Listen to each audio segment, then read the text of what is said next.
So this happened about 2 months ago, and I'm just now coming to terms with the shame.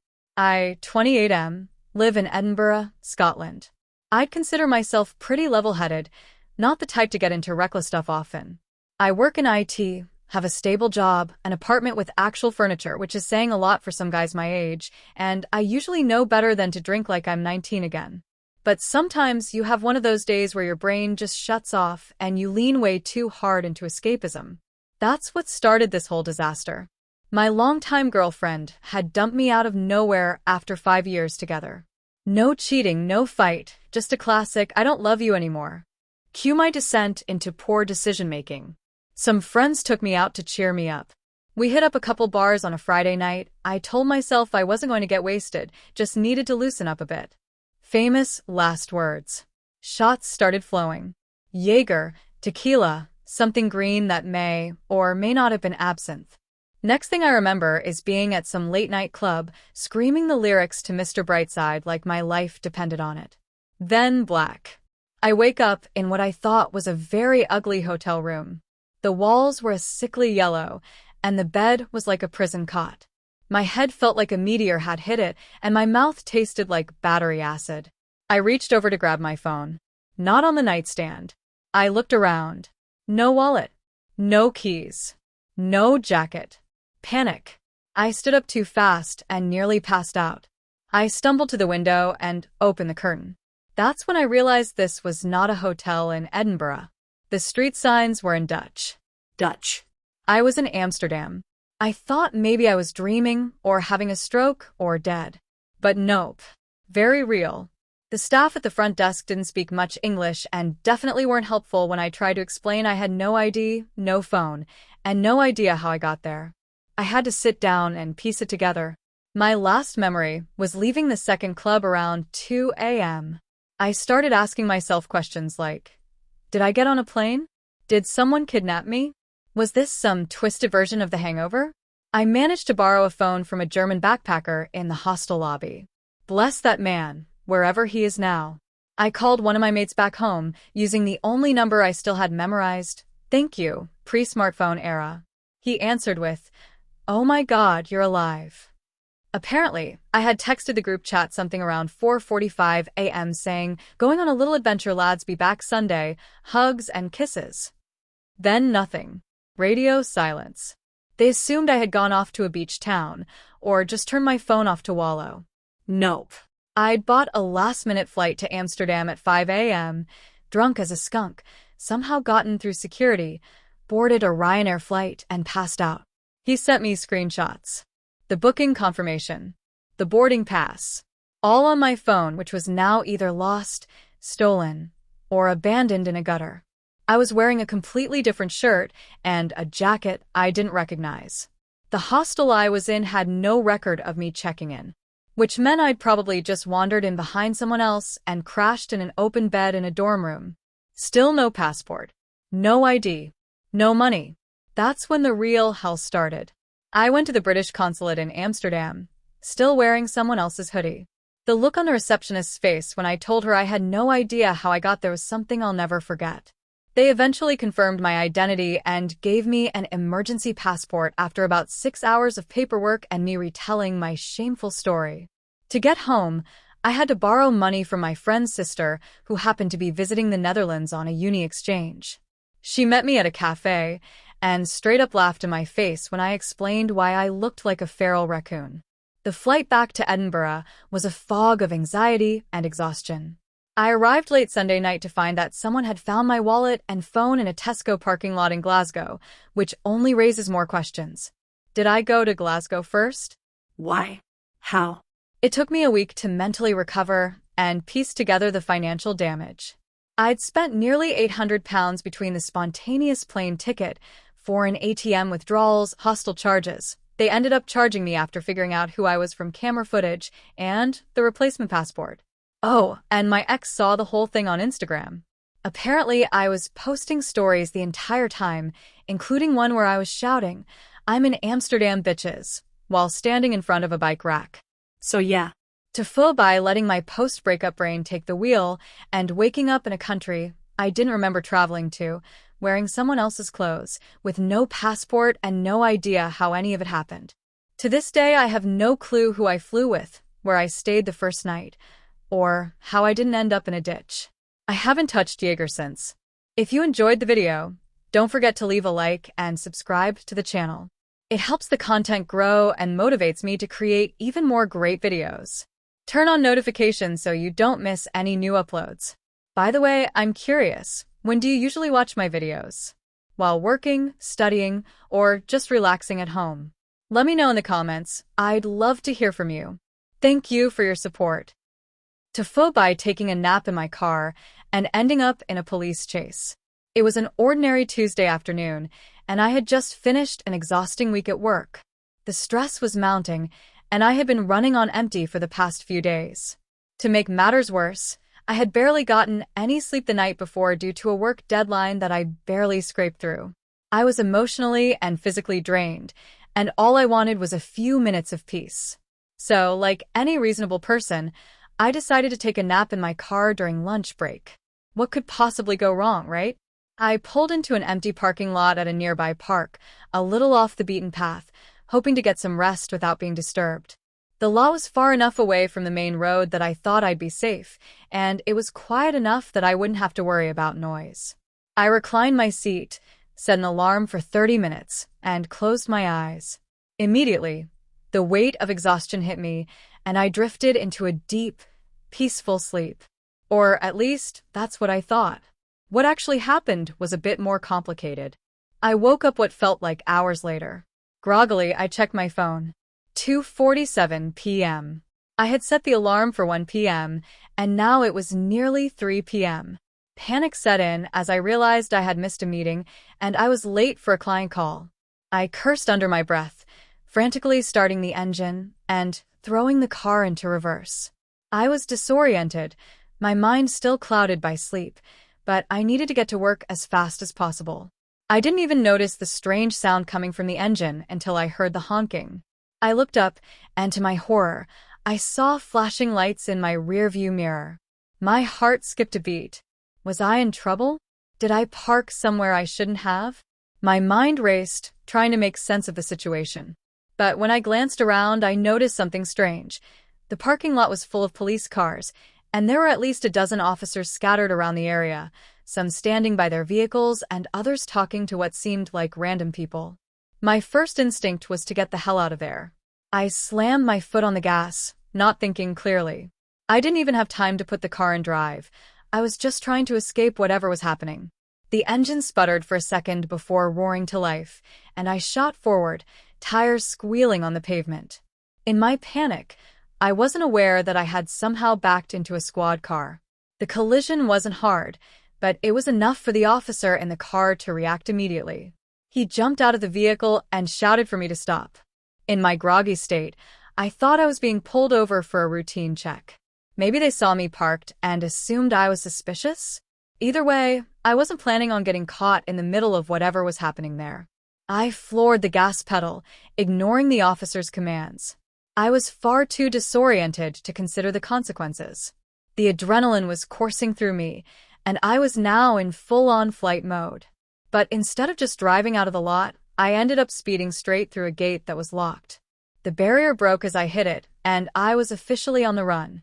As I tore through the parking lot, I saw flashing lights in all directions. More squad cars, officers running, and I was suddenly at the center of something much bigger than I had initially thought. I hadn't just woken up from a nap. I had unintentionally stumbled into the middle of a police sting operation. The officers had been on the lookout for a stolen car, and I had somehow found myself behind the wheel of that very car. At first, I thought maybe it was some kind of misunderstanding. I wasn't a criminal, and I had no idea that I had driven a stolen vehicle. But the more I thought about it, the more I realized just how deep in trouble I was. The officers had already started chasing me, their sirens wailing, and they weren't going to let me go without a fight. The next few minutes felt like a blur. I took random turns, weaving through the park's winding roads, my heart pounding in my chest. I glanced in my rearview mirror and saw a line of police cars right behind me. The more I drove, the more I realized how big the situation had become. I wasn't just running from a traffic stop. I was now part of a full-blown pursuit.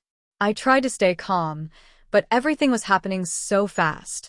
I took a hard right, narrowly missing a tree, and then swerved left to avoid hitting a pedestrian who had been walking nearby. I was in full panic mode and my body was shaking. But there was no turning back now. I had to get away. I had no idea what would happen if I got caught, but I wasn't willing to find out. The officers were relentless, staying on my tail, their lights flashing behind me. I saw a couple of them speed ahead, attempting to cut me off, but I just couldn't stop. Every turn I made felt like I was driving deeper into the woods. But as luck would have it, my car finally gave out. In the middle of a narrow road, the engine sputtered and died. The car came to a complete stop. I sat there for a moment, frozen in disbelief. I could hear the sirens getting closer, and I knew I had run out of options. My heart was racing, my palms sweating, and I felt the weight of the situation bearing down on me. My only option now was to face the music. Before I even had a chance to open the door, I saw the flash of police lights closing in.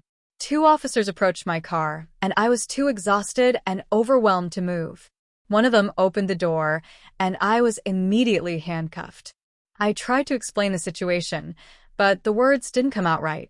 I was in no state to explain myself properly, and the officers didn't seem interested in hearing my side of the story. It turns out, the car wasn't just stolen. It was involved in a much larger criminal operation, and I had unknowingly driven it into a highly coordinated sting operation. I was caught in the middle of a bust, and the stolen car had been used to transport illegal goods. By the time I was pulled out of the car, the entire operation was wrapped up. I ended up spending the next few hours in the back of a police car, trying to explain that I wasn't a part of the whole mess. I wasn't arrested, but I was detained for questioning. They eventually confirmed that I was a victim of circumstances, and I was released after a lengthy interrogation. So, that was the most bizarre afternoon of my life. I went from taking a nap in my car to being chased by the police, all because I accidentally drove a stolen vehicle into a police sting. It turns out, you really shouldn't nap in parking lots, even if you think you're in the middle of nowhere. Moral of the story: if you're ever tired and need a nap in your car, make sure you're not accidentally parked in the middle of a crime scene. It's not worth the risk. And for the love of God, don't drive off when the police are behind you. They're probably not trying to ask for directions.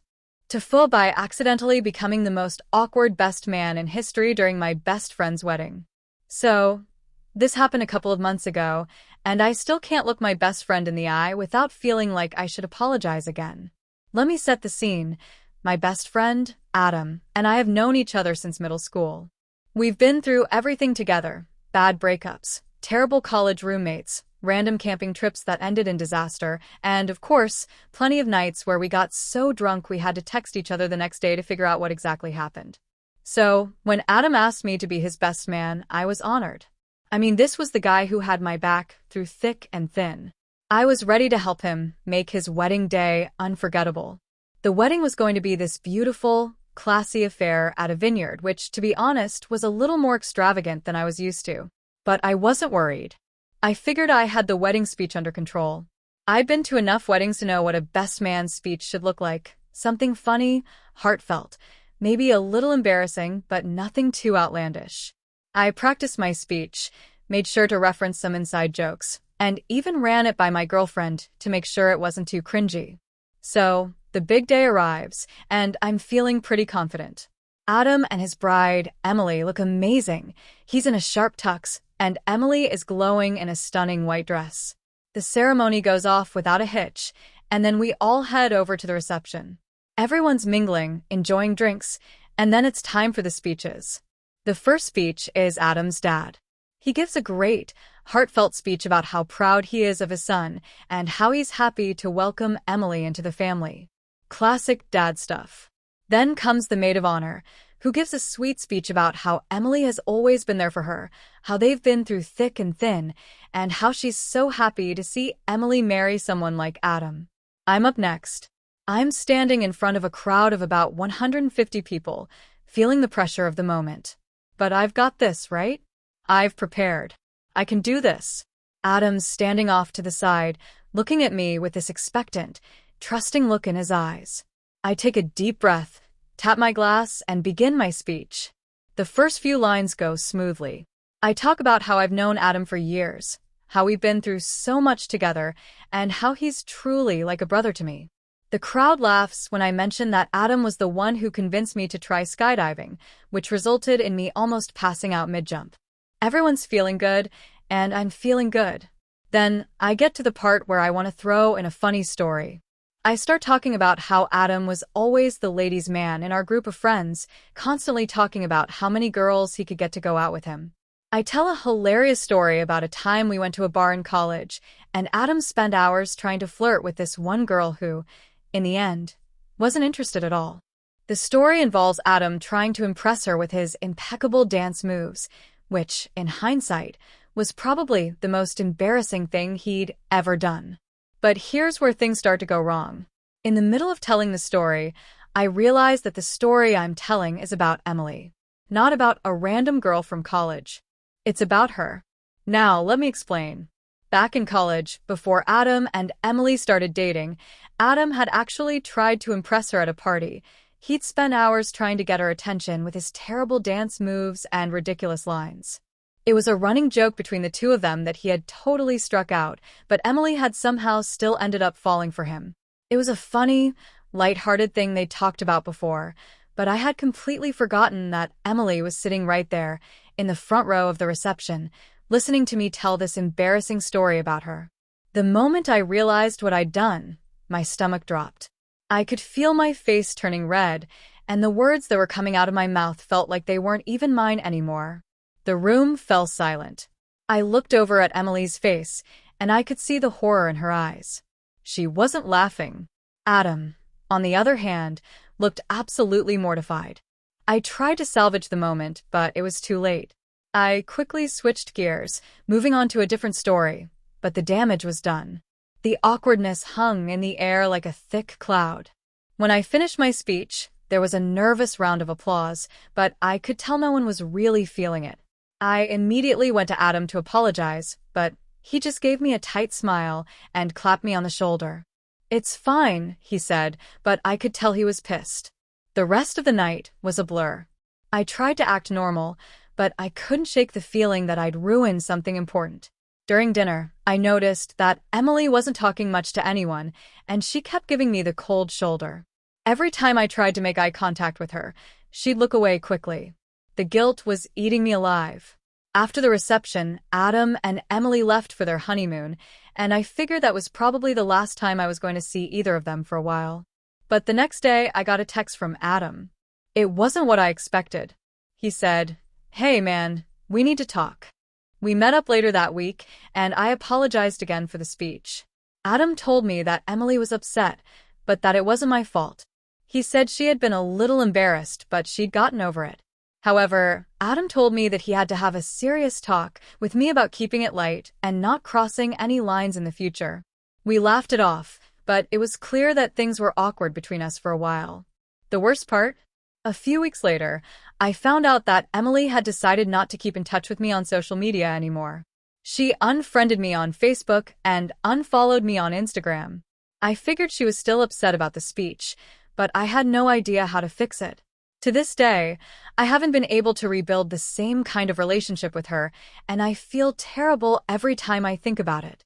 So, yeah, that's how I became the most awkward best man in wedding history. I ruined my best friend's big day, and now I'm just that guy who told an embarrassing story about his friend's wife. If you're ever asked to be a best man, take this advice.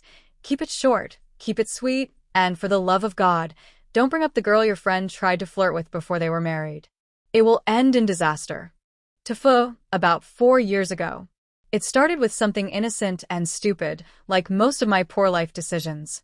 I had just moved into a quiet suburban neighborhood after landing a remote job in tech. I was 27, single, had very little social interaction, and was battling some serious burnout. One evening, while walking home from the store, I noticed a neighborhood kids' baseball game happening in the street. One of the foul balls rolled to my feet. I picked it up and in a fake gravelly voice said, "Back in my day, we played with rocks and sticks." The kids laughed. I tossed the ball back and limped off dramatically. dragging my left leg like some kind of World War II vet with a haunted past. I didn't think anything of it until a few days later when a couple of those same kids waved to me and shouted, "Hey, Mr. Harold." I didn't correct them. I don't know why. I just nodded, gave them a slow two-finger salute, and shuffled on. Thus, Harold was born. Now, Harold was everything I wasn't. He was wise. He was cantankerous, but kind. He sat on his porch with a mug of something steaming at all hours of the day, usually just coffee or soup. He told stories in exaggerated accents about the war, never specifying which one. And most importantly, Harold never went inside when people were around. He lived on that porch. Kids would come by and ask Harold to tell them tales. I started making them up on the spot.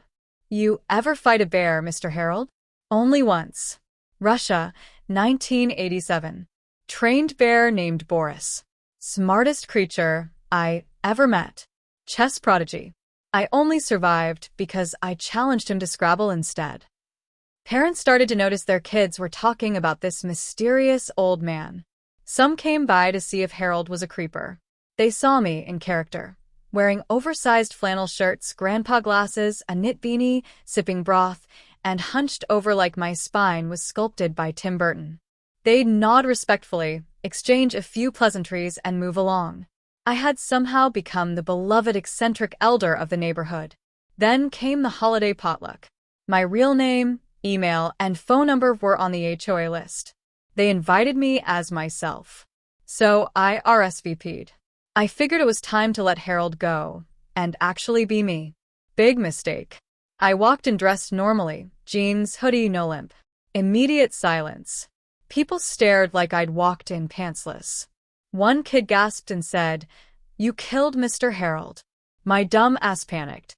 I blurted out, "He's my grandfather. He moved back to Florida." Gasps turned to awe. Oh, "You're Harold's grandson?" "Yeah, I'm, James." "James, your grandpa is a legend around here." And thus, Harold lived on. Over the next year, I maintained the charade. Harold FaceTimed his neighbors, really just me using a grainy filter and speaking from behind a blanket. I even started writing emails in Harold's voice to the HOA to weigh in on fence disputes and mailbox placements. People listened to Harold. Harold had clout. Then came the damn mural. One day I came home to find a massive mural being painted on the side of the community clubhouse. The artist was some local who had gotten a grant from the city for celebrating neighborhood heroes. There, 12 feet high, was Harold, hunched over, feeding pigeons, a halo of golden light around his wool beanie. I almost threw up. I tried to stop it. I said my grandfather was a private man, wouldn't want the attention. They said Harold deserved it, that he was the soul of the neighborhood. One lady got emotional talking about how her son stopped vaping because Harold told him about the kid who vaped a bee by mistake in 1953. What the hell was I supposed to say? I let it happen. I even attended the mural unveiling as James. I cried a little. It wasn't entirely fake. I was just overwhelmed by the lie I had now plastered permanently onto public property. Then came the Harold Day Festival. I'm not joking. The HOA and local council declared April 5th as Harold Day. There were banners, t-shirts, a Harold impersonator contest. I stood there, both proud and horrified, watching children limp around in oversized sweaters, clutching mugs, doing their best raspy voices. In the winter of '66, we had to wrestle raccoons for meat. It was surreal. Now, here's where the real foo begins. A few months ago, a new family moved in. Among them, Sophie. She was cool, funny, cute. Around my age. We hit it off as James. She had heard about Harold, of course. Everyone had. But she'd never met him.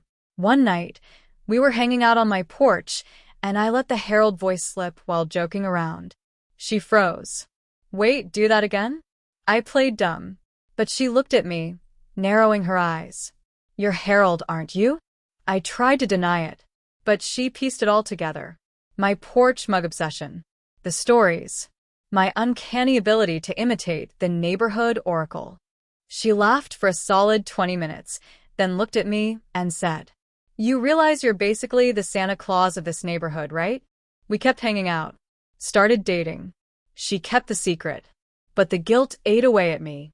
I was lying to everyone. Every single neighbor, every kid, every mural-gazing tourist who snapped selfies with the legend of Harold. So last week I decided to come clean. I wrote a letter. Well, 2 letters.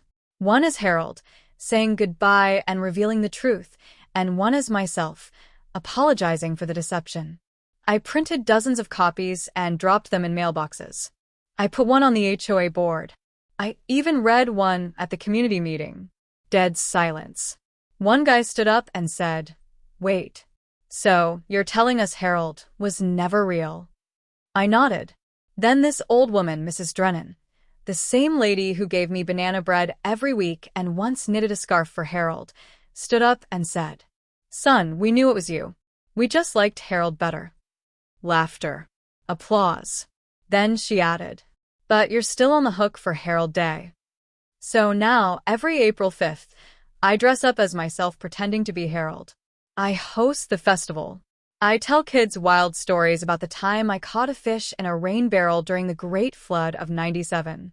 Sophie helps me make Harold-themed cookies. They look like tiny soup mugs.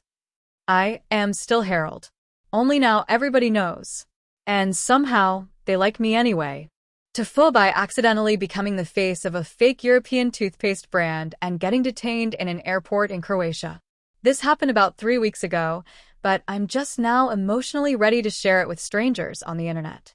Buckle up, because this is the dumbest chain of events my existence has ever strung together. So, for context, I'm a freelance graphic designer based in Chicago. One of the odd perks of freelancing is you sometimes get approached for weird jobs. Like, weird. A few months ago, I got an email from a guy calling himself Milosh, asking if I could do a quick branding job for a new line of toothpaste targeting modern Balkan youth. That should have been my first red flag. But rent was due, and the job paid in full, up front, via PayPal. All he wanted was a clean, trendy logo and some promotional mock-ups. Easy stuff. He even provided stock photos. The only twist was, for one of the mock-ups, he asked if I could send in a silly photo of myself brushing my teeth to superimpose the logo on. I thought he was just trying to visualize how it'd look for an ad. I sent over a selfie of me making an exaggerated, sparkly smile face with a toothbrush in my mouth. You can probably already tell where this is going. Fast forward to last month. I had finally booked my first real vacation in 2 years, 2 weeks hopping around Eastern Europe. I started in Slovenia, went through Hungary, and made my way to Croatia. Everything was going great. Beautiful weather, friendly people, amazing food. That is, until I landed in Dubrovnik. I step off the plane and head toward customs. I'm half awake, headphones in, when the customs agent gives me a weird look. He scans my passport, looks at his screen, then back at me. Then he calls someone over. They start talking in rapid Croatian, glancing at me every few seconds. I take out my headphones like, "Is everything okay?" They ask me to come with them. At this point, I'm confused but cooperative. I assume it's a random check or maybe something with my passport. I have a very common last name. They lead me to a small back room. There, a very stern-looking man places a color printout of an advertisement on the table. And there I am. My face. Giant. Brushing my teeth. Underneath it, Osmaje Power, which I would later learn translates to Smile Power in Croatian. The ad has an official-looking logo and says recommended by American dental model Jonathan Parks, which is not even my real name. I immediately start laughing, thinking, oh wow, that's kind of hilarious. The customs agent is not laughing. Apparently, the toothpaste brand was fake. Like, it didn't just flop, it never existed. But someone had plastered these posters all over 3 countries. And for reasons I still don't fully understand, authorities were looking into it because the fake toothpaste was somehow linked to a scam selling counterfeit whitening strips. Allegedly, a few people even got chemical burns. They thought I was in on it. For 6 hours, I sat in a freezing cold airport office trying to explain that I was just a graphic designer who took a job and had no clue my dumb toothbrush selfie would end up being part of an international dental scam. I showed them emails, invoices, screenshots of the PayPal transaction. But Milosh? Vanished. The email was dead. The PayPal account inactive. No digital footprint. I was literally the only person they could link to this bizarre campaign. Eventually, they let me go, but not before taking an official statement and telling me not to leave the country for 48 hours. I spent the next 2 days in a crappy hostel on edge, fielding calls from a Croatian lawyer who spoke just enough English to tell me I may be witness or suspect. It is unclear. Cool. On day 3, I got a call saying I was no longer being investigated. Apparently, someone else got caught selling the fake strips at a flea market in Split and ratted out the actual people behind it. Still, I cut my vacation short and flew back to Chicago early, too anxious to enjoy anything. But here's the kicker. I Googled Osmoj Power once I got home, just out of curiosity. And not only are the posters still floating around, there's now a meme version of my face circulating in Balkan meme pages. They photoshopped me into Croatian soap operas, toothpaste tubes, and one cursed image where I'm brushing a shark's teeth. So yeah. That's how I accidentally became a minor Balkan meme celebrity and got detained in Croatia for dental fraud. Oh, and the kicker? I never got paid for that job. PayPal reversed the transaction as part of their fraud investigation. TIFU by sending a voice message I didn't know was still recording while trying to flirt with my coworker. So this happened a couple of weeks ago, but the aftermath is still unfolding, and I'm pretty sure I'll never live it down. I, 28M, work in a mid-sized marketing agency. We've been doing this hybrid work thing for the past year, and most of the time, our team just coordinates via Slack, Zoom, and the occasional email. There's this woman on our team, Claire, 27F, who I've had a low-key crush on since she joined about 6 months ago. She's sharp, super witty, and has this dry humor that just slays me every time. We clicked almost instantly, and after a few months of talking regularly and working on a few projects together, I started to think she might be into me too. I'd catch her looking at me during meetings, and our DMs would sometimes veer into personal territory, weekend plans, TV shows, even the occasional meme dump at 1 a.m. I'd been working up the nerve to ask her out, but I didn't want to make it weird at work. So instead, I started to flirt. Subtly. Or so I thought. On this fateful Friday, Claire and I were working together on a campaign pitch. We were bouncing ideas back and forth in a shared doc and sending quick Slack voice messages instead of typing, just to keep the pace up. For context, Slack lets you record voice notes and send them directly in chat. You press the button, talk, release, and it sends. Simple. It was around 3 p.m. when things started getting a little loopy.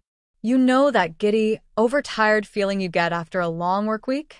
That was us. She sent a message where she did this dramatic impression of the client, and I lost it. I was trying to send a reply, but I was still laughing, and I hit record and just started talking without a filter. God, your voice is so hot when you do that. Like, okay, I know I'm gonna sound like a creep, but it's actually unfair. If you keep doing that, I'm gonna embarrass myself on this call. At that point, I thought I had canceled the message. I really believed I had swiped it away or hit the X or whatever. But apparently, I just tapped my screen weirdly and didn't cancel it at all. It sent. I didn't know it sent. I kept talking. Oh man, imagine if she heard that. Jesus. Smooth move, Casanova. Maybe I should just ask her out. Or maybe I'll just implode from sexual frustration like a respectable coworker. That's professional, right? I was pacing my living room, full-on ranting to myself, vaguely imagining how I might confess my feelings. I went on for about 45 more seconds, rambling about how into her I was, how I liked the way she laughed, how her stupid, sarcastic comments made me smile like a dumbass. At one point, I did a mock proposal to my cat while pretending it was her. Only when I picked up my phone again did I realize the horror. There it was. One giant, 1 minute 37-second voice message. Fully sent. To Claire. My soul left my body. I don't even remember what I did in the immediate aftermath. I know I stared at the screen for a good 5 minutes like it was a live grenade. I might have briefly considered throwing my phone out the window. I contemplated quitting. Moving. Faking my death.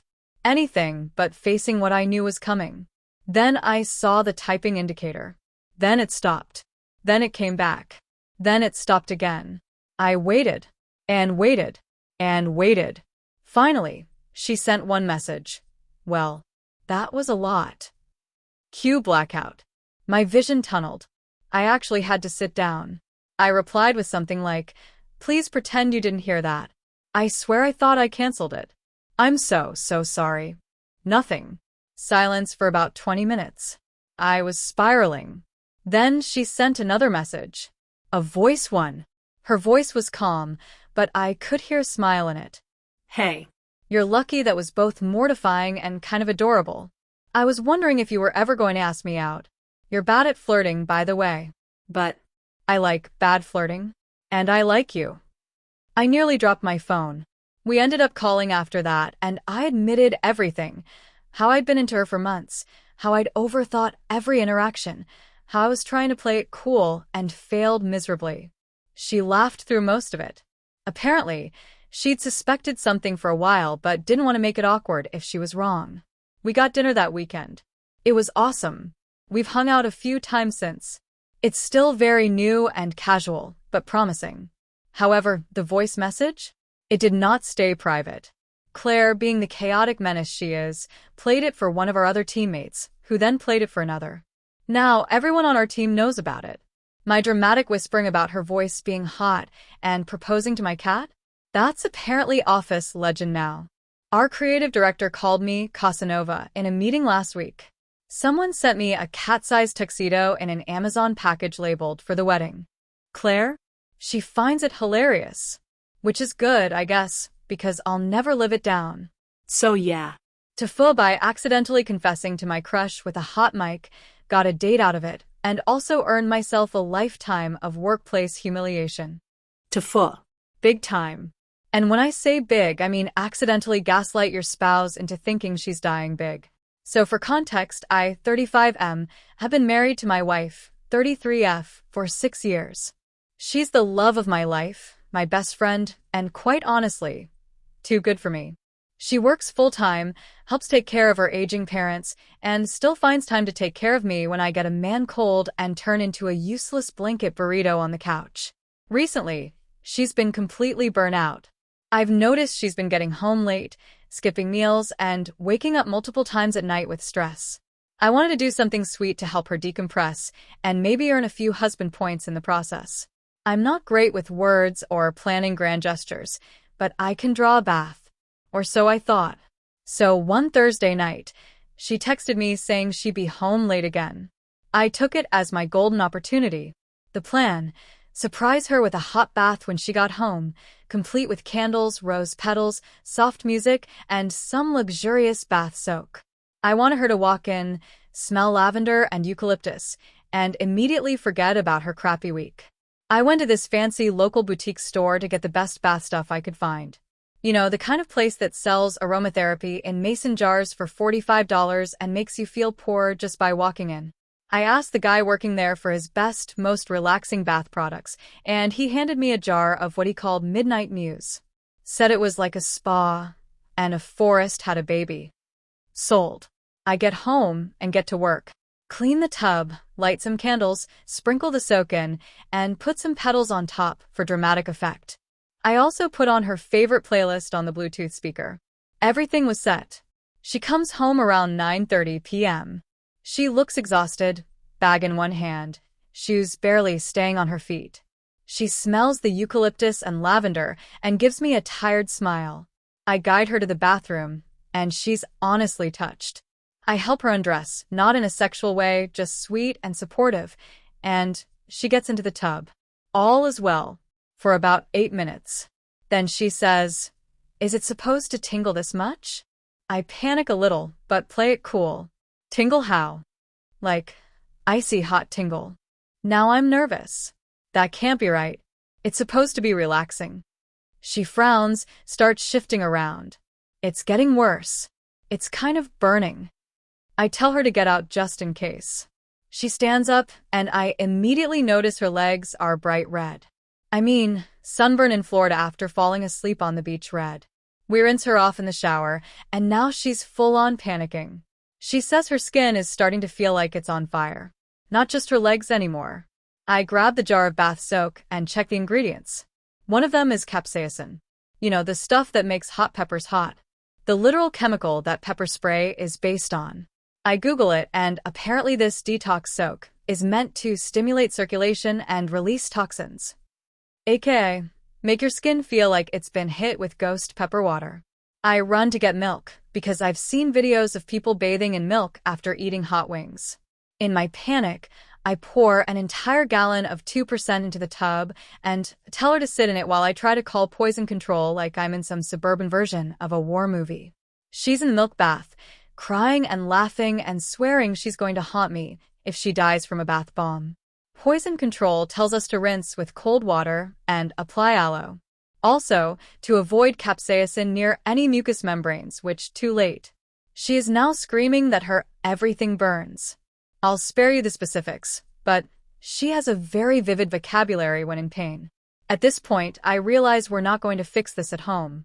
We head to urgent care, and they immediately move her to the back when they see the blotchy red skin and hear her say, "I think my husband boiled my crotch." At the hospital, they treat her for a mild chemical burn. Thankfully, nothing serious, no permanent damage. But we are now that couple in their internal incident report. She spent the rest of the night wrapped in a blanket burrito of cold compresses while I sat in the corner of the room Googling how to undo what I'd done. She's okay now, just very sore and very annoyed with me. We got home around 3 a.m. She looked me dead in the eyes and said, "Next time you want to surprise me, get me ice cream and let me sleep." Fair enough. What really sealed the deal was when her mom called the next day, asking how she was, and my wife, deadpan, said, "Greg pepper sprayed my vagina with luxury bath salts." She will never let me live this down. Every time she sees me near a candle or lotion now, she says, "Careful, don't want to set me on fire again." Moral of the story, if you ever buy luxury bath products with ingredients you can't pronounce, maybe don't just blindly pour them into a hot tub of water and assume it's going to smell like a meadow. Maybe read the label. Maybe don't almost mace your spouse's nether regions. Just get the damn ice cream. This happened about 2 weeks ago and has since spiraled completely out of control. I haven't told anyone the full story yet because every time I try, I lose my mind laughing halfway through and people just assume I'm high. I am not. I was, however, monumentally stupid. So, I live in one of those dreaded HOA neighborhoods. It's not hell, but it's definitely purgatory with better landscaping. My HOA isn't too crazy, but they're really strict about 2 things. Trash cans being visible for more than 24 hours after pickup and pet waste not being picked up immediately. Now, I have no pets. This is important. I'm dogless, catless, even fishless, yet somehow my front yard became the Bermuda Triangle of dog turds over the last month. Every week, at least 3 new logs show up like they're multiplying by mitosis. Naturally, I complained. The HOA responded with a delightful email implying that I was the offender. Apparently, one of the board members had eyewitness testimony that my non-existent dog was doing the dirty deed. I replied explaining I don't own a dog, to which they said, and I quote, "Please submit visual evidence." So, I did what any petty, over-caffeinated man in his 30s would do. I devised a plan to prove my innocence, and maybe, just maybe, mess with them a bit. My house has a doorbell cam and 2 driveway security cams that I control. I also happen to own a full-body realistic German Shepherd costume. It was from a Halloween party a few years ago where I went as a police dog for some reason I can't remember, and it's been sitting in my closet ever since. So here's what I did. Over the course of 3 days, at varying times, I dressed up in this dog costume, crawled around on all 4s into my front yard, and pretended to poop. Yes, really. I was thorough. I made little grunting noises. I kicked at the grass afterward. I even brought a squeaky toy out once and gnawed on it dramatically. At one point, a jogger saw me and just stopped, stared, and then turned around and ran the other direction without saying a word. Iconic. I then took the footage, carefully blurred my own face. The costume head came off once when I tripped on a garden hose, and compiled it into a little montage with dates and times. I included a written statement. As you can clearly see, the only canine activity on my lawn is performance art. Kindly direct further fecal accusations elsewhere. I thought it would be funny. I thought I'd get a laugh, and maybe an apology. Instead, I got a phone call from the HOA president himself. Let's call him Rick. Rick is a no-nonsense retired Air Force colonel with zero time for games or bodily humor. The first thing he says is, "We received your footage. We need to discuss this in person." Cue panic. I was ready to lawyer up, thinking I was about to be fined for public indecency or impersonating a K-9 unit or something insane. But I agreed to meet because curiosity killed the cat, or the fake dog in this case. Rick shows up at my door with two other board members. They look not mad, just confused and mildly terrified. We sit down, and Rick pulls out a printed screenshot of me mid-squat in the costume. He slides it across the table, like a crime boss presenting evidence. Can you explain what exactly this is? So I did. I walked them through the whole thing. The mystery poops, the false accusations, the costume, the performance art. I even did the bark I practiced for added dramatic effect. There was silence. Then Rick just nodded slowly and said, "So you don't have a dog?" "No, sir." "And this is not an actual canine?" "Nope." Another pause. Rick looks at the others and says, "Well, we owe you an apology." One of the other board members, a sweet old woman named Martha, looked like she was trying very hard not to laugh and failing. She mumbled something about the most ridiculous thing she's ever seen and asked if I'd be willing to let them use the footage in the next HOA meeting as a teaching moment about jumping to conclusions. I said sure. Why not? I've already soiled my dignity, might as well go full exhibitionist. Fast forward to last week. I wasn't going to attend the HOA meeting, but then a neighbor texted me, "Dude, you have to come. You're famous." I show up late, just as Rick is introducing a special presentation on proper evidence collection. The lights dim, and they play my poop montage on a projector. With music. Not just any music. They dubbed over it with the Law and Order theme song. The room exploded with laughter. People were crying. Someone yelled, "Give that dog an Oscar." Another person asked if I could do birthday parties. Rick, the man made entirely of stern jaw and discipline, was laughing so hard he had to sit down. After the meeting, multiple neighbors thanked me for bringing some life back to the neighborhood. One woman even brought me cookies shaped like bones. I've now received 3 anonymous offers to pet sit and a handwritten letter from a child asking if the dog man can come play. But the cherry on top? A week after the meeting, the real culprit was caught. A tiny white fluff ball belonging to a guy 3 streets over had been escaping through a gap in the fence. They had it on camera. It was him all along. Rick hand-delivered a formal apology letter and a $25 Starbucks gift card for the emotional distress and performance expenses. I've since retired the costume and framed the apology next to a printed still of me mid-poop, labeled Exhibit A, the dog father. Moral of the story? Don't accuse your neighbors of being poop criminals without evidence. And if you do, pray they're not bored, dramatic, and own a costume closet that rivals Broadway. Hey, friends! If you enjoy this content, don't forget to like the video and share your thoughts in the comments. We really want to know what you like and what can be improved. What do you think of the video? Are there any topics you'd like to see in future videos? Your feedback really helps us get better. Thanks for being with us. TIFU by trying to surprise my long-distance girlfriend with a heartfelt romantic gesture and accidentally causing a minor international security incident. So for context, I, 27M, have been in a long-distance relationship with my girlfriend, 26F, for about a year. She lives in Canada, I live in the US, and we usually visit each other once every 2 months. We met at a conference, and it was one of those intense, whirlwind connections. She's smart, sarcastic, and has this very deadpan humor that makes you feel like she's always on the verge of roasting you, but somehow in a loving way. I'm a big softa, the type to make playlists and write poems. We balance each other. Anyway, about a month ago, she had a really rough week. Her dog had to get surgery, her boss dumped a last-minute project on her, and she was feeling kind of isolated. I wanted to cheer her up. We had already planned that I'd visit the following weekend, but I thought, why not surprise her early? I work remotely, and I figured if I left midweek, I could work from her place and spend more time with her. But I didn't want to just show up like a normal person. No. I wanted a movie moment. Something out of a Nicholas Sparks novel, but with fewer tears and more memes. She's always joked that if I ever proposed, she'd want it to be absurdly over the top or weird enough to make it onto a subreddit. So, while I wasn't proposing, I thought I'd deliver the energy of a proposal-level surprise. The plan: I'd show up at her apartment in a full-on mascot costume, a giant plush bear, because she calls me her grizzly. I'm tall and hairy, sue me. I'd be holding a bouquet of her favorite flowers, sunflowers, with a speaker strapped to my chest playing our song.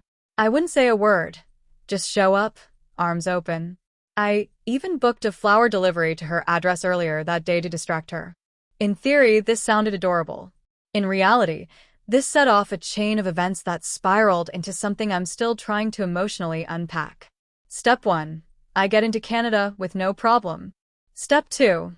I go straight to my hotel near her apartment to set up the surprise. I had the bear costume shipped there ahead of time to avoid suspicion or a very awkward TSA interaction. So far, so good. Now, this is where the cracks begin to show. The costume is massive. It has a cooling fan in the headpiece, which I didn't realize needed charging. I ignored this detail. Also, visibility in the thing is absolute garbage. I could barely see out of the mesh eye holes, and the costume's arms are basically floppy sausages with zero dexterity. Anyway, I put it on, grab the bouquet, hook up my Bluetooth speaker, and waddle my way down the street toward her apartment like some rejected Disneyland character. It's around 6 p.m., still light out, and I'm getting weird looks, which I expected. What I didn't expect was a little kid throwing a juice box at me, yelling, "Stranger danger." Thanks, Timmy. I get to her building, and here's where the first major issue hits me. I forgot her buzzer code. No worries, I think. I'll wait until someone enters or exits and sneak in. That's not suspicious at all. Just a silent 6 feet 3 inches bear man loitering near the entrance, like Five Nights at Freddy's. After about 10 minutes, someone opens the door, and I slip in, nodding like a polite horror movie extra. I make it to her floor and stand in front of her apartment. Heart pounding, I press the doorbell with my floppy paw. She doesn't answer. I ring again. Still nothing. Then I remember. She mentioned earlier that she was going to take a nap before finishing work. Perfect. I'll wait outside her door until she wakes up. So I stand there, swaying slightly, speaker playing our song on loop. 5 minutes pass. Then 10. At the 20-minute mark, someone on the floor opens their door, sees me, screams, and slams the door shut. I try waving like, hey, it's cool, I'm just a romantic bear, but that does not help. I guess if you see a dead-eyed bear silently vibing to the Lumineers outside your neighbor's apartment, you don't assume romantic gesture. You assume murder cult mascot. About 5 minutes later, I hear footsteps. A lot of them. Then, police. On the ground. I don't know if you've ever tried dropping to the ground in a full-body bear costume, but it's not a smooth process. I basically toppled over like a drunk tree. One of the cops tried to pull my head off of the costume, but the zipper jammed, so I'm just laying there, muffled, yelling, "I'm her boyfriend," while they try to unzip me like a panicked kid with a stuck backpack. Eventually, they get the head off, and I'm sweating like a sinner in church. I explain the whole situation between gulps of hot bear suit air. One officer's trying really hard not to laugh. Another one is clearly done with everything. They confirm my ID and call my girlfriend. She picks up, groggy, and hears, "Ma'am, do you know my full name?" She freaks out and assumes I'm dead or arrested. Then they tell her I'm in a bear costume. There's a long pause. Then she says, "Oh my God, he actually did it." She opens the door 5 minutes later, still in pajamas, and just stares at me surrounded by 2 cops, a confused neighbor, and a flower bouquet that's now wilted from bear sweat. She bursts out laughing so hard she cries. To their credit, the cops were cool once they confirmed everything. They said it's not the weirdest call they've had, but top 5 easily. Apparently, someone reported a hostile bear with a speaker device casing apartments. We spent the next hour trying to decompress. She made me tea while I peeled myself out of the bear's suit like a sweaty onion. The flowers were dead. The speaker ran out of battery. But she said it was the most me thing I could have done, and somehow perfect in its chaos. So yeah, TIFU by dressing up as a bear to surprise my girlfriend, forgot how the real world works, and ended up in a police encounter that may or may not be used in a future Canadian training video. TIFU by pretending to be fluent in French to impress a girl, and ending up working a week-long job as a fake translator at an international tech summit. So this happened about 3 months ago, but I'm still reeling from it. For context, I'm a 27-year-old guy living in Montreal, and I can sort of understand French. Like, I passed basic high school French, can order a croissant, and vaguely make sense of signs. But fluent? Absolutely not. However, that didn't stop me from letting a white lie spiral completely out of control. It all started at a party my friend Jason threw. It was one of those pretentious but fun loft parties full of aspiring artists and vaguely employed tech bros sipping overpriced craft beer and pretending to understand modern art. I was standing by a weird metal sculpture that looked like an alien had a meltdown and spilled its guts on a canvas when I saw her, Clara. Clara was effortlessly beautiful, with the kind of casual elegance that made you feel like you were underdressed no matter what you wore.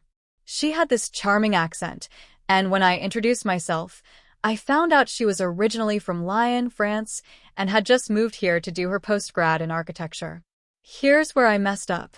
When I told her I lived in Montreal all my life, she asked, in her impossibly melodic French accent, "Alors, tu parles français, non?" And I, being an idiot with the confidence of 5 tequilas and half a cider, said, "Oui, bien sûr. Je parle couramment." Big mistake. Huge. Her eyes lit up. C'est super. C'est rare de trouver quelqu'un ici que parle vraiment bien. I laughed nervously, nodded, and somehow survived the rest of the conversation by responding with vague affirmatives, letting her do most of the talking, and praying I didn't nod at the wrong time and agree to something illegal. The next morning, sober me remembered everything and panic set in me tried to ghost.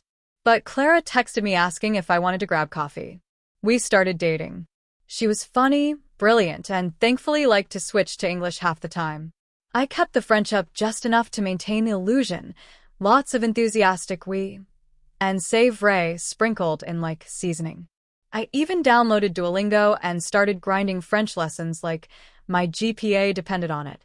It was going fine until Clara invited me to a tech summit her university was partnering with.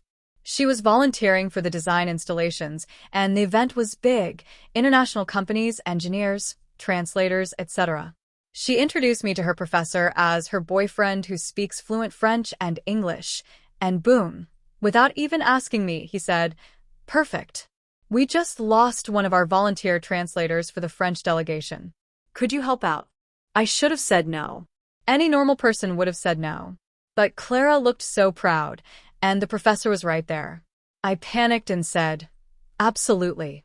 Cue me, 3 days later, wearing a badge that said volunteer translator, sitting in a folding chair at a sleek glass table with 3 French engineers and 2 Canadian developers from Vancouver who didn't speak a lick of French. I can't even describe how fast the wheels started falling off.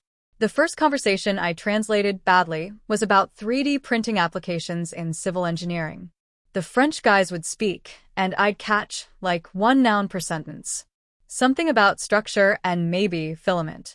I nodded sagely, then turned to the Canadians and said, "They're discussing the foundational integrity of the materials, very stable." This became my go-to move, pulling vague jargon from the ether and hoping no one caught on. When they used technical terms, I just repeated the English version in a French accent back to them. I turned composite layering process into le processus de composite layering. At one point, I literally said, "Le blueprint est très nécessaire." I was living a linguistic lie. The worst part? They believed me. Or, at least, no one questioned me for 3 entire days. I think the French delegation assumed my Canadian French was just weird, and the English speakers didn't know enough to call me out. It all came crashing down on day 4. A German representative who spoke both English and French overheard me absolutely butchering a conversation between two teams. He frowned, pulled me aside, and said in perfect French, "Excuse me, but are you sure you're translating this correctly? Because what you just said was not what they said." I panicked and tried to save face. Ah oui, sometimes I simplify for clarity. He looked at me like I'd just admitted to performing brain surgery with a melon baller. The man immediately walked off and reported me to the summit coordinator. Within the hour, I was pulled into a side office with Clara's professor, the coordinator, and Clara herself. I tried to explain. I mumbled something about high-pressure situations and wanting to help. The professor was furious, not because I messed up, but because he'd included my name in a press release about volunteer excellence. Clara looked mortified. When they asked how much French I actually knew, I gave the worst possible answer. Enough to order in a restaurant? Clara didn't talk to me the rest of that day. That night she came over, not to yell at me, but to tell me she needed time to think. She wasn't angry, just disappointed, which honestly stung worse than if she'd just thrown a baguette at my face and walked out. We ended things a week later. Since then, I've fully committed to actually learning French. Not out of guilt, okay, partially out of guilt, but because if I ever end up in a situation where I'm asked to translate a 3-hour panel on advanced structural modeling again, I want to be ready. Also, my new Duolingo streak is 78 days. So, there's that. Moral of the story? Never fake fluency for a girl.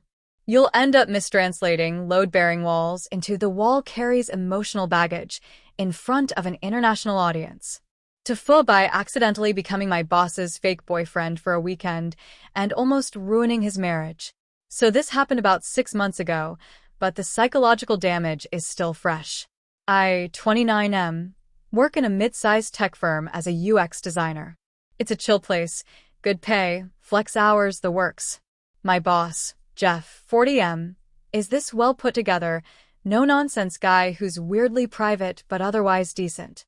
You know, the type that doesn't come to company parties but sends a very thoughtful, have fun Slack message with a confetti emoji? That's Jeff. Anyway, one random Thursday, he Slacks me and says, "Hey, can I ask a favor?" No pressure. Now, anytime someone starts with no pressure, you know it's going to be high pressure. Long story short, Jeff had been invited to a weekend wedding in the Catskills by an old college friend who hadn't seen him in years. Apparently, this friend only knows Jeff, the single guy who moved to the city, and doesn't know he's now very much married to a woman named Lana. Why that's a problem? Because his friend is extremely Catholic and very anti-gay, and for reasons Jeff never explained, he never corrected the friend's assumption that he was gay and dating someone named Noah. Guess what my name is? Jeff needed someone to play the part of his fake boyfriend Noah for the weekend to avoid drama. And because I'm pathologically unable to say no when someone uses the phrase, "you'd be saving my life," I agreed. Here's where it all starts unraveling like a Jenga tower made of spaghetti. We drive up Friday afternoon. Jeff's plan is simple. We show up, act couple Y in public, stay in the Airbnb he booked with 2 bedrooms, and just make it to Sunday brunch without any incidents. No touching, no overacting, just vibes. First hiccup. We arrive at the cabin his friend arranged for us because it's more authentic, and find out it's a single room with 1 bed. Rustic. Quaint. No locks on doors. Shared bathroom with the next cabin over, and deer watching us from the trees like furry voyeurs. Jeff goes pale. "I'm married. I can't sleep in the same bed with you." I'm not exactly thrilled either, man. We rock, paper, scissors for the floor. I lose. Friday evening. We go to the welcome bonfire. It starts fine, marshmallows, wine, people laughing. Then the bride's sister corners us. "You two are so cute together. How long have you been dating?" Jeff freezes. I, for reasons that still elude me, go, "Oh gosh, it's been what, babe? Almost a year?" Jeff nods, dead-eyed. She's thrilled. Wow. You seem like total opposites. It must be electric in the bedroom. What do you even say to that? Jeff says nothing. I nervously laugh and almost choke on a marshmallow. Saturday is a blur of wedding prep and accidental coupledom. Jeff and I are roped into decorating, and I swear the universe has a vendetta against us. We get assigned to make centerpieces together. You're the artistic one, Noah, says the groom. Jeff just shrugs at me like, go on, Picasso. He's clearly regretting everything. That night is the rehearsal dinner. The wine flows. People are feeling emotional and affectionate. And this is where I make my fatal mistake. The father of the bride gives a speech. It's heartfelt. Tears are shed. Jeff, who has clearly had more wine than he thought, leans over and goes, "Hey, thanks for doing this. I know it's weird, but I really appreciate it. You're a good friend." Touched, I say something like, "Don't worry. I'd fake date you anytime." We laugh. People see us laughing. Then, in an act of pure, wine-fueled idiocy, I reach out and touch his hand. Just for a second. To everyone else, it looks like a tender moment. There are audible ahs. Then I hear the click of a camera. Someone snapped a picture. Jeff doesn't notice. I do. It's the groom's cousin, a TikToker. She looks thrilled. Next morning, she posted on TikTok with a trending romantic song and a caption like, "These two at my cousin's wedding," and some hashtags like #GayLove, #wedding-goals. It blows up. I mean, millions of views by brunch. You see where this is going, right? Jeff's wife, Lana, sees it. She texts him during brunch. Now, I've never seen a man try to act casual while his marriage potentially crumbles in real time over Eggs Benedict, but let me tell you, it's chilling. Jeff excuses himself to get some air, but I can see him pacing outside, mouthing things and doing that dad gesture where they put both hands on their hips and stare into the horizon. After brunch, we drive back in complete silence for 3 hours. Just awkward Spotify ads and the ghost of our ruined reputation sitting in the back seat. That night, Jeff calls me. "So, I told Lana everything." Everything. Yeah. The lie, the wedding, everything. Long pause. She actually thought it was hilarious. Apparently, she'd always joked that Jeff's repressed side would make him a great actor, and this whole debacle just confirmed it. They had a long talk, some tears, then she made him promise never to lie to his friends about his life again. Also, she wants to meet the guy who accidentally played my husband for a weekend. We all got drinks a few weeks later. Lana's awesome. She even brought me a wine glass that says "Best Fake Boyfriend Ever." Anyway, the moral of the story is, never agree to be someone's fake boyfriend unless you've seen the sleeping arrangements, met their real spouse, and have a TikTok strategy. And don't touch hands at weddings. TIFU by accidentally joining a cult while trying to impress my girlfriend's parents. So, this all went down last summer, but the emotional damage still lingers like the faint smell of patchouli oil and disappointment. Buckle up, because this one's a ride. At the time, I'd been dating my girlfriend Emma for a little over 6 months. Things were going great. We clicked on almost everything, from our shared love of obscure documentaries to mutual hatred of pineapple on pizza. The one thing I hadn't checked off yet was meeting her parents, who lived in a small town about an hour outside the city. They were spiritual but not religious, as Emma described, which I naively interpreted as cool yoga people with crystals and maybe a Buddha statue. Emma told me her parents were throwing a weekend retreat at their house for a few friends and insisted I come. "It'll be fun," she said. "There's hiking, home-cooked meals, some breath work, and meditation. Just go with the flow." I agreed, thinking I could handle a little incense and drum circles if it meant making a good impression. We drove out Friday afternoon, and the moment we pulled into the long gravel driveway lined with Tibetan prayer flags and wind chimes made from recycled spoons, I felt a twinge of concern. Standing in the yard were about 30 people, all dressed in varying shades of earth tones. No shoes. A few had those thin linen shirts that make you look like you're constantly on your way to a guided mushroom trip. Everyone turned to us and smiled in sync. Not kidding. In sync. Like a hive mind. Emma beamed. "Isn't it peaceful?" I smiled and nodded, already mentally rehearsing how I'd politely decline kombucha if offered. Her parents, Willow and Sunbeam, I wish I were joking, greeted me with open arms, literally. Sunbeam hugged me for an uncomfortably long time while whispering, "Your energy, it buzzes." Willow cried when she heard my name. "Ethan, like the steadfast oak. You've been here before, haven't you?" I was too stunned to answer, so I just gave her a stiff thanks. The retreat kicked off with a grounding circle, where we sat on the floor and shared our intentions for the weekend. I panicked and said I wanted to connect with my inner fruit. No idea why. It just came out.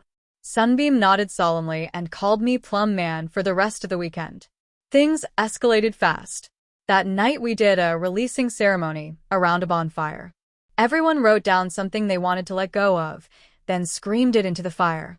Some people cried. One guy yelled, "My Egio," and headbutted a log. I mumbled my fear of cilantro and tossed my paper in.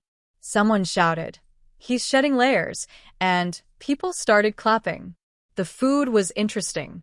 Every meal was vegan and raw, which isn't inherently bad, but when breakfast is a bowl of soaked chia seeds and dinner is something called zucchini enlightenment spirals, you start to long for the sweet chemical embrace of a Dorito. On Saturday, things took a weirder turn. We were led into the forest at sunrise by a guy named River, real name, I asked, who told us we'd be doing a soul-wandering journey. The idea was to separate from the group, walk into the woods alone, and listen for the whispers of the great knowing. I tried to bow out, but Emma whispered, "Just try. My parents will love that you're open to it." So I wandered into the forest, found a rock to sit on, and spent 2 hours trying not to get eaten by mosquitoes while pretending to hear whispers. At one point, I hallucinated a squirrel saying, "Pay your taxes," which, in hindsight, may have just been my conscience. When we regrouped, everyone shared their visions. One lady saw her past life as a dolphin midwife. A man claimed he merged consciousness with a tree. I panicked again and said I saw a glowing fruit in the sky that told me to be patient. Gasps. Sunbeam literally fell to his knees. "He's been chosen," he said. "The fruit seer has returned." I laughed, thinking he was joking. He wasn't. That night they held a binding ceremony for me. I didn't know what that meant, but by the time I realized it involved robes, chanting, and a crown made from banana peels and vines, it was too late. Everyone was chanting my name, well, not my name. They were chanting Plum Man in a trance-like rhythm. Emma looked horrified. I mouthed, "Help me," but she was too stunned to react. Turns out, they believed a fruit prophet would return in their lifetime to lead them into the new ripening. They interpreted my random fruity comment as divine prophecy. I was given a staff made of driftwood and dried citrus peels. People bowed when I passed. That night I told Emma I needed to leave. She agreed, saying she had no idea her parents' retreat had evolved into full-blown fruit-based mysticism. We packed our things in secret and tried to sneak out around 2 a.m., but were stopped by Willow, who appeared in the driveway in a white cloak, holding a mango. "You mustn't go," she whispered. "The orchard has spoken." I panicked and shouted, "The fruit is a lie," then sprinted to the car. We drove off in silence, banana peel crowns still on my head. Neither of us spoke for 15 minutes until Emma started laughing so hard she cried. We broke up 2 weeks later, not because of the cult thing, though it didn't help, but because she said she needed someone more spiritually porous, whatever the hell that means. To this day, I still get handwritten letters from the retreat group, addressed to Plum Man, pleading for my return to fulfill the prophecy. I've changed my number 3 times. So yeah. To faux by becoming a fruit messiah to a cult I joined by accident, just to impress my girlfriend's parents. So this happened last summer, and I've mostly recovered from the emotional whiplash, but every once in a while, I'll get a random friend sending me an article or TikTok referencing that guy who kidnapped a grandma by accident, and I just have to sit there in the consequences of my choices. Let me back up. I was moving from Boston to Denver for work. New city, new job, new start. I had planned everything meticulously.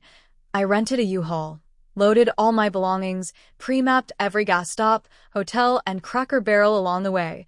I have a weakness for their pancakes, and even scheduled breaks for my dog, Moose, a giant, affable golden retriever, who will gladly go with anyone offering him a treat or a belly rub. 2 days before I was set to leave, my buddy Jeff called and said, Hey, wild idea. My grandma's in New Jersey and needs to get to Colorado Springs to live with my aunt. Would you mind giving her a lift? I hesitated. Jeff's always been a bit chaotic and undersells everything. But I'm a sucker for old people, and I thought, how bad could it be? I said yes. I spoke with his grandma, Nana June, on the phone. She sounded sweet as pie and very excited. I told her I'd pick her up from the rest stop near her senior living community on Monday morning. Monday rolls around. I pull up to the designated rest stop just outside Newark. It's early, like 6 a.m. I don't want to be late. Moose is in the back seat, tongue out, happy as can be. An elderly woman in a pink cardigan and matching suitcase waves at me. I roll down the window and say, Nana June? She nods, says, yes, dear. Gets in the car with zero hesitation, pats Moose on the head and buckles in. And off we go. The first day is uneventful. She tells me stories about her time in the Navy, badass, teaches me how to knit while I'm parked at a gas station, less badass but equally wholesome, and insists on paying for dinner. I try to argue, but she says, I've got bingo winnings, sweetheart. Let an old woman treat you. Night 1, smooth. Day 2, somewhere in Ohio, we stop at a park so Moose can stretch his legs. She chats up a couple strangers, hands out butterscotch candies like it's Halloween, and then asks if we can stop at a Walmart to get some supplies. I oblige. While she's inside, I call Jeff to give him an update. That's when everything starts to go sideways. Hey man, I say. Your grandma is freaking awesome. We just hit Ohio. There's a long pause. Then Jeff says, my grandma's name is Margaret. Not June. Who the hell is June? I laugh, thinking he's messing with me. Come on, dude. Pink sweater? Little suitcase? Met her at the rest stop you told me about. Jeff goes full panic mode. I never said anything about a pink sweater. My grandma lives in Trenton. I said the rest stop near New Brunswick. The blood drains from my face. I look toward Walmart. The little old lady I've been driving across the country is now buying a coloring book and what looks like beef jerky. I stammer. She said her name was June. I don't have a grandma June. Jeff yells. You kidnapped someone's grandmother. I hang up and run into Walmart.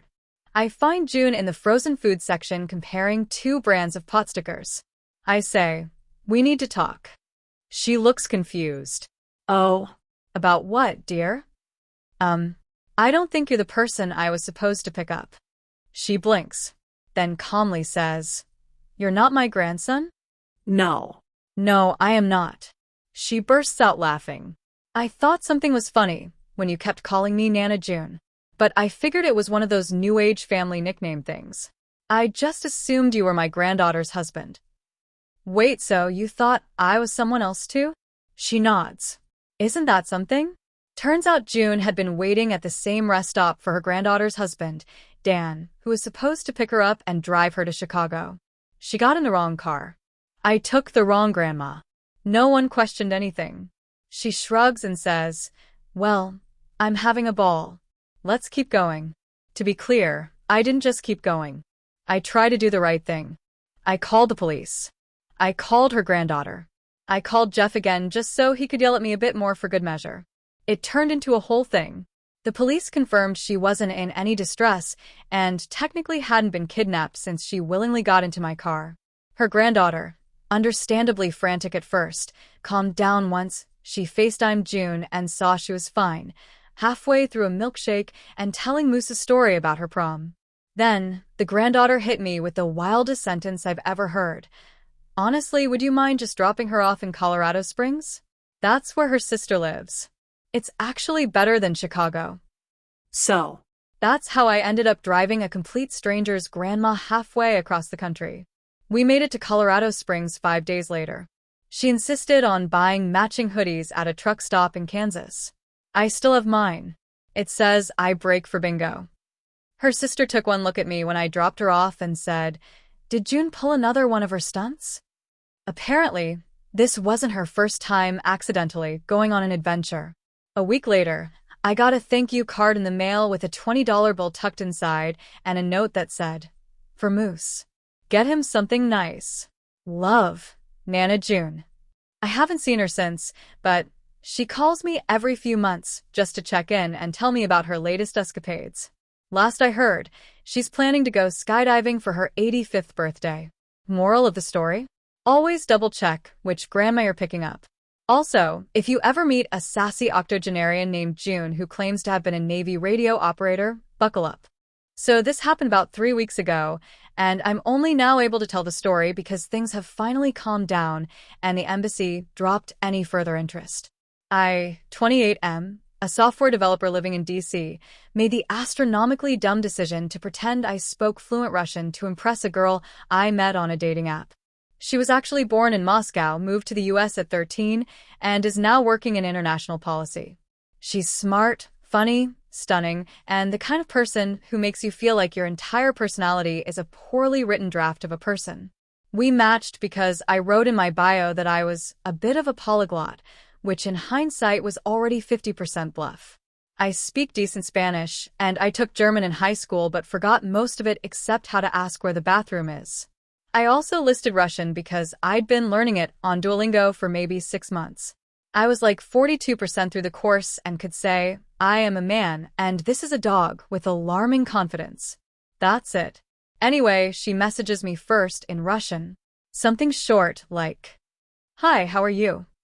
I panic. I copy it into Google Translate and fire back what I think is a casual, I'm good, how about you?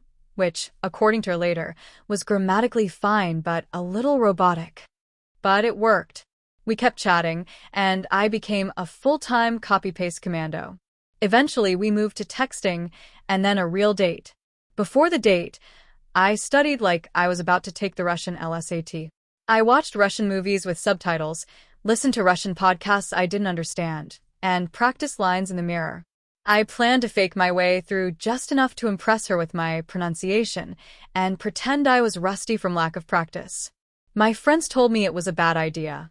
One even said, You're going to end up on a watch list. I laughed.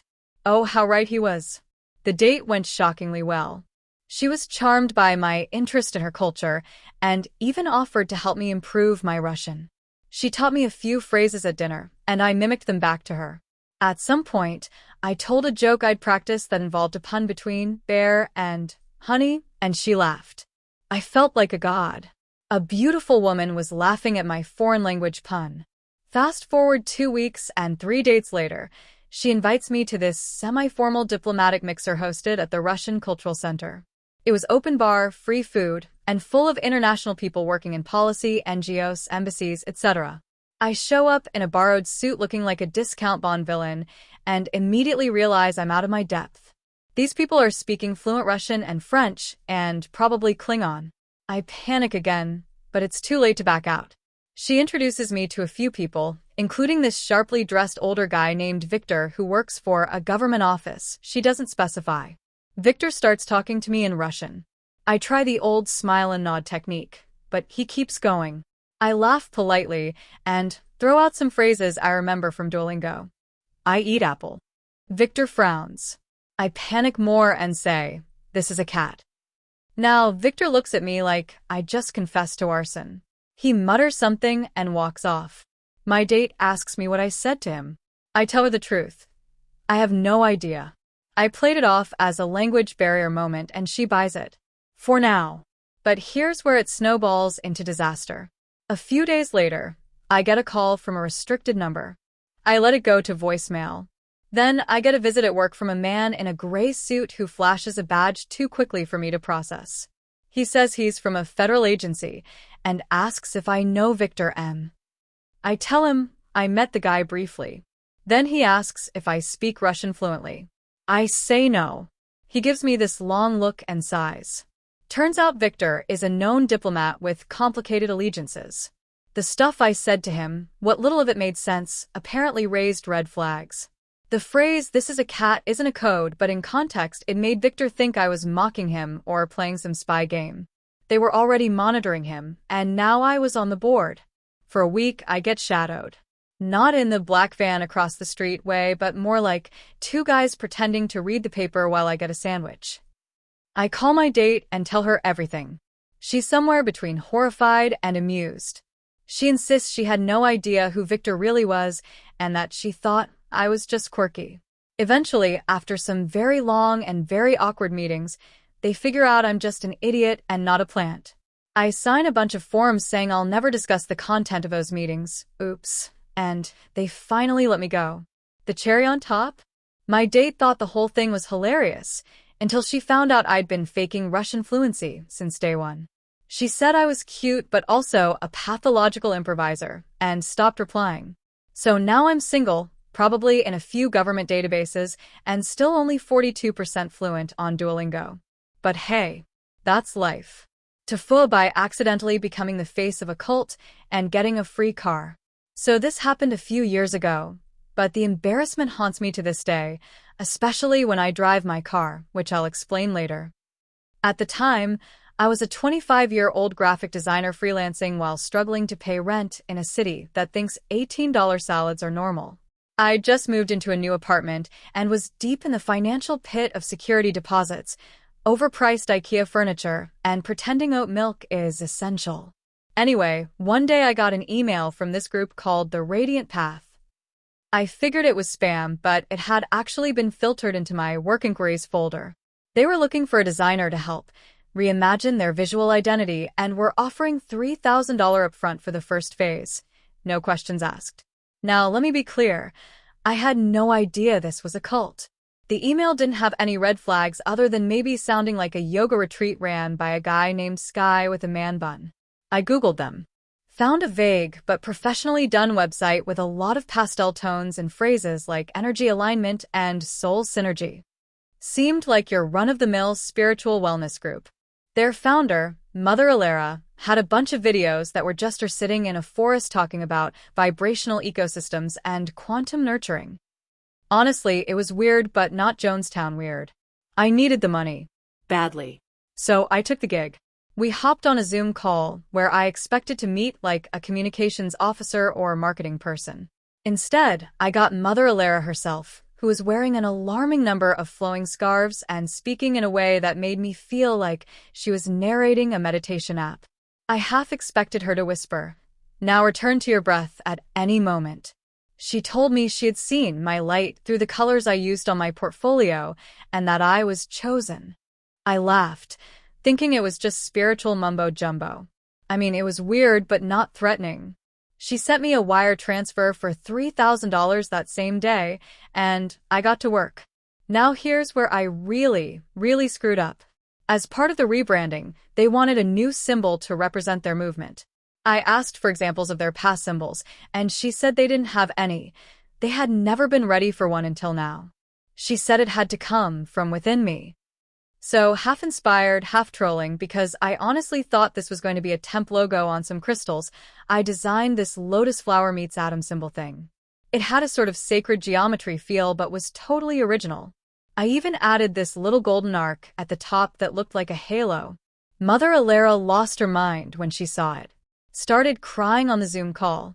Said I had channeled the cosmic crest. I awkwardly smiled and asked if she needed any revisions, and she just whispered, "Perfection is rarely born in this realm. You have gifted it." Okay. So I hand off the files and invoice them, thinking this whole interaction would be my weirdest job ever, and I could now afford groceries. A few weeks go by. I don't hear from them. I move on. Then one day I'm on a date, a rare occasion, walking through a park, and we pass a group of people all wearing white. They're sitting in a circle chanting something I couldn't make out. But in the center of the circle is a huge banner with my logo on it. I freeze. My date notices and asks what's wrong. I mumble something about, "Oh, I think I designed that." But inside I'm spiraling. Did they turn that into a flag? Is this a movement? What the hell is going on? I go home and do some digging.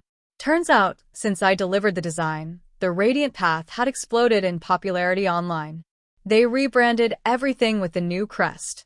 They started posting daily videos, gained a huge following on TikTok, and launched what they called Sanctuaries of Renewal in several cities.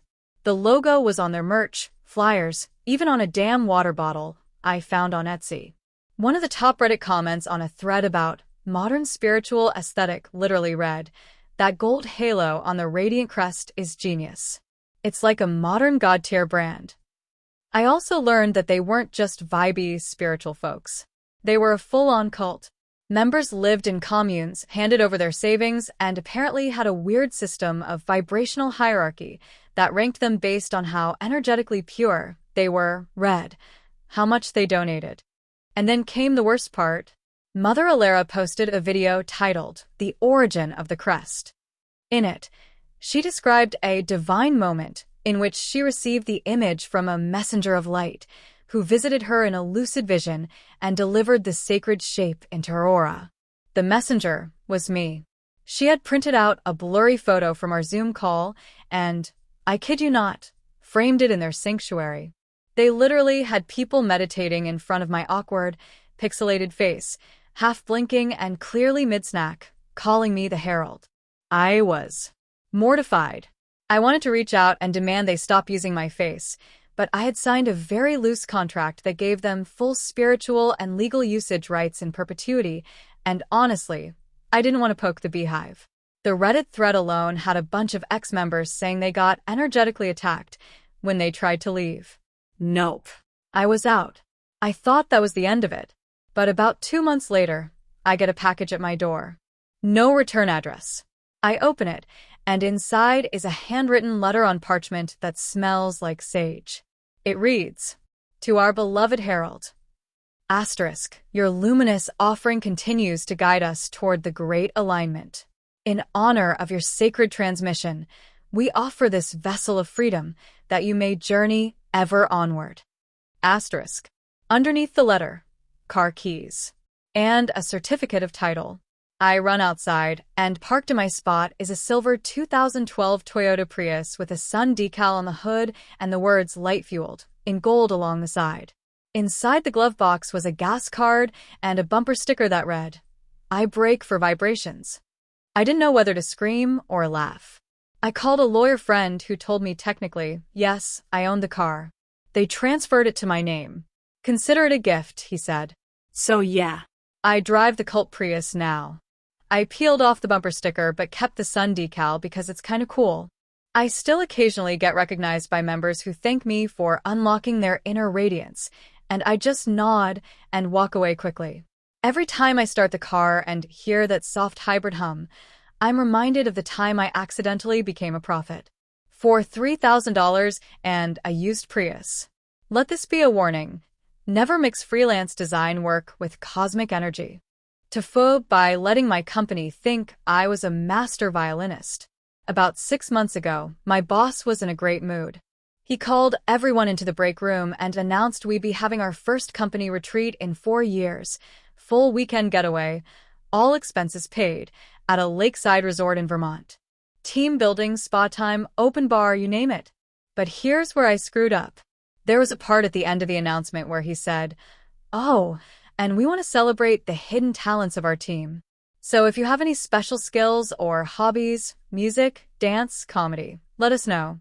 We'll have an open mic night on Saturday." Cue polite laughter and general excitement. Meanwhile, I was making a snack in the break room and not paying close attention. My coworker Jess, who loves pushing people out of their comfort zone, turns to me and says, "Didn't you say you used to play violin?" I laughed and said, "Yeah, I played in like 4th grade. My mom made me. I was terrible." She goes, "Still, that counts. You should sign up. It'd be hilarious." Again, I wasn't paying full attention. I kind of shrugged and said, "Sure, maybe I'll do something." That was the beginning of the lie. The next day, a company-wide email went out listing everyone who'd volunteered to perform. There it was, Evan violin performance. I stared at the screen for like a full minute before my brain clicked. Jess had submitted my name as a joke. I went to her desk and said, "You weren't serious, right?" She grinned. "Come on, it'll be fun. Just play Twinkle Twinkle Little Star or something. People will love it." Now here's the thing. I do not own a violin. I haven't touched one since I was 9 years old. But for some godforsaken reason, I didn't correct anyone. I just kept thinking, it's months away, I'll figure something out. Fast forward to 3 weeks before the retreat. Our office manager sent a reminder. "Performers, Let us know if you need any AV equipment or props. That's when I knew I had to either back out or double down. I chose chaos. I decided to learn violin. I found a used one on Facebook Marketplace, bought a beginner's guidebook, and started watching YouTube tutorials. I practiced every night. I was horrible. My fingers felt like sausages trying to thread needles. My neighbors probably thought I was torturing a cat. By week 2, I could stumble through Ode to Joy, barely. The bow screeched, the notes were off, but I was making sound. That felt like progress. The week of the retreat arrives.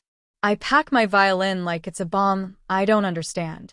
On the ride up, people keep asking me if I'm excited to perform. I laugh nervously and say stuff like, well, I might be a little rusty. They interpret this as humble modesty. One guy even says, I've always wanted to learn violin.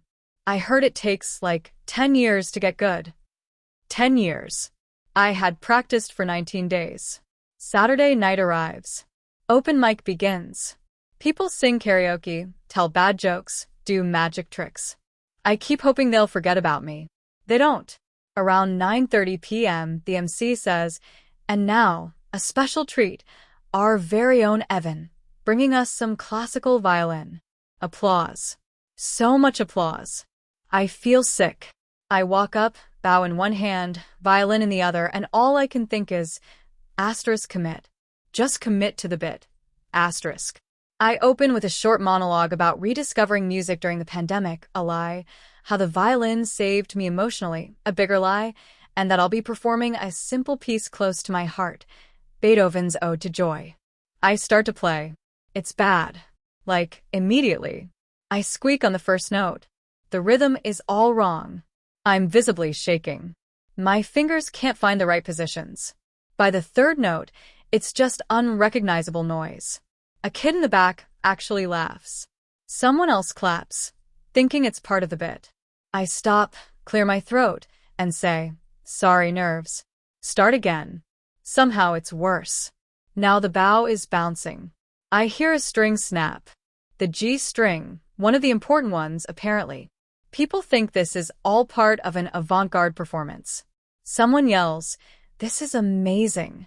My boss has his phone out, recording, grinning like he's watching a prodigy. I look up, bewildered. Then I realize, they don't know I suck. They think I'm pretending to suck. Like some kind of high-level comedy act. So I lean in. I play with wild abandon. I switch randomly between twinkle twinkle melodies and horror movie screeches. I do little spins. I tap the violin like it's a drum. People start laughing harder. I take a dramatic bow halfway through like it's over, then go back and like it's an encore. I'm a disaster, and they love it. By the end, I'm out of breath, my arm hurts, 2 strings are broken, and I finish with a screeching flourish that sounds like a car crash. The room erupts in applause. People stand. Someone wipes a tear from their eye. My boss says, genius. Absolute genius. I'm so deep in the lie I just say, thank you. I try to push boundaries. Next day, I get 3 different compliments at breakfast. Someone from HR says, we're thinking of starting a talent committee. Would love to have your creative input. I spend the whole bus ride home wondering what the hell just happened. But it didn't end there. The video went semi-viral. My boss posted it on LinkedIn, calling it a masterclass in expressive performance. It got shared by some artsy accounts who thought it was satire. One influencer called it postmodern genius. Now there are people online who think I'm a comedic violinist with an Andy Kaufman-style act. Last week, someone from a real venue in Brooklyn messaged me asking if I'd consider performing at an experimental sound night. I said yes. So now I practice bad violin daily. On purpose. Because apparently I'm a performance artist now. All because I didn't say no in a break room 6 months ago. Thank you for watching until the end. If you enjoyed this video, don't forget to like and subscribe to the channel so you won't miss new videos. Also, leave a comment. I'd love to hear your thoughts. Your support and engagement mean a lot to me. See you in the next video.